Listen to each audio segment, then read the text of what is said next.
यस पुस्तक समीक्षा कार्यक्रमका सभापति, अतिथिगण, प्रधानाध्यापक, सहप्रधानाध्यापक, माध्यमिक तह संयोजक, प्राथमिक तह संयोजक, शिक्षक शिक्षिका तथा उपस्थित सम्पूर्ण दाजुभाइ दिदीबहिनी र साथीहरूमा मेरो न्यानो अभिवादन।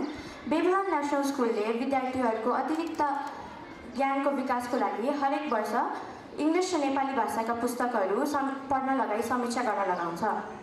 यस वर्ष हामीले 4वटा नेपाली भाषाका अतिरिक्त पुस्तक पढी समीक्षा गरेका थियौँ र आज म अपूर्वा श्रेष्ठ कक्षा 8का एककी छात्रा तीमध्ये एक नुनको सोझो पुस्तकको समीक्षा गर्न गइरहेकी छु। कपिल मणि ग्यावालीद्वारा लिखित नुनको सोझो पुस्तक एक नैतिक एवं सन्देशमूलक कथाको सङ्गालो हो। यस पुस्तकमा कथाकारले विभिन्न सन्देशमूलक र रोमाञ्चक कथाहरू प्रस्तुत गरेका छन् र आज म नुनको सोझो कथा समीक्षा गर्न गइरहेकी छु।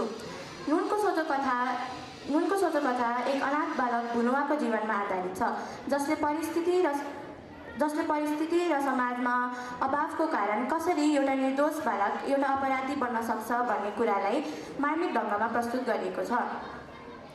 यस कथाको सुरुवात भुनुवाको कष्टकार बाल्यकालबाट हुन्छ। 4 वर्षको कलिलो उमेरमै आमा बुबा गुमाएको ऊ मामा घरको शरणमा पुग्छ। तर मामाले सौता भित्राएपछि घरमा अशान्ति मचिन्छ र भुनुवाले न त असल ममता पाउँछ न त उचित संरक्षण। माया र सहाराको भोको ऊ अन्ततः सडकको गल्ली र फोहोरको थुप्रोमा खेल्दै हुर्कन बाध्य हुन्छ। समाजमा बहिष्कृत हुनु र सानैदेखि अभाव झेल्नाले उसको मनमा नकारात्मकता बढ्छ। तीक्ष्ण बुद्धिको भए पनि सही दिशा नपाउँदा ऊ बिस्तारै चोरी र लुटपाटको कुमार्गमा लाग्छ। युवावस्थामा पुग्दा त ऊ एक नामुक चोर नै बनिसकेको हुन्छ, जसको एक आफ्नै सिङ्गो टोली हुन्छ र जसले गरेको चोरीको कसैले सुईको समेत पाउँदैन। कथामा एक नाटकीय मोड तब आउँछ जब भुनुवाले चोरीको उद्देश्य लिएर एउटा दम्पति र सन्यासीको घरमा पस्छ। ऊ ढोकाको पछाडि घरका मानिसहरू सुत्ने पर्खाइमा हुन्छ। त्यही बेला सन्यासी र दम्पतिबीच मानवीय स्वभावको बारेमा गम्भीर छलफल सुरु हुन्छ। सन्यासीले भन्छन् कि कोही पनि मानिस जन्मजात अपराधी वा चोर हुँदैनन्, बरु अभाव भोगमारी र कुसङ्गतले उसलाई गलत बाटोतर्फ ढल्छ।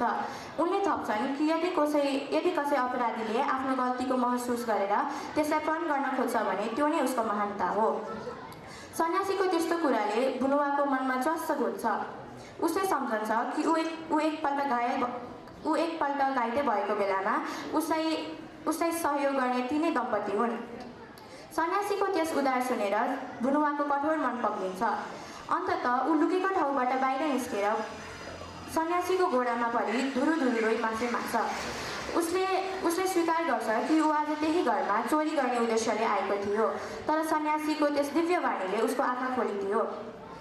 सन्यासीले उसलाई नुनको सोझो गरेको भन्दै हृदयदेखि नै क्षमा दिन्छन् र त्यस पलपछि भुनुवाले अबदेखि कहिले चोरीको बाटोमा नलाग्ने र भविष्यमा एक असल र इमान्दार मान्छे बन्ने दृढ सङ्कल्प गर्छन्।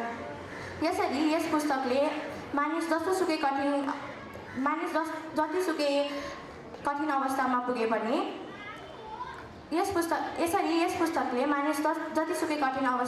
पनि पश्चाताप र सही मार्गदर्शनले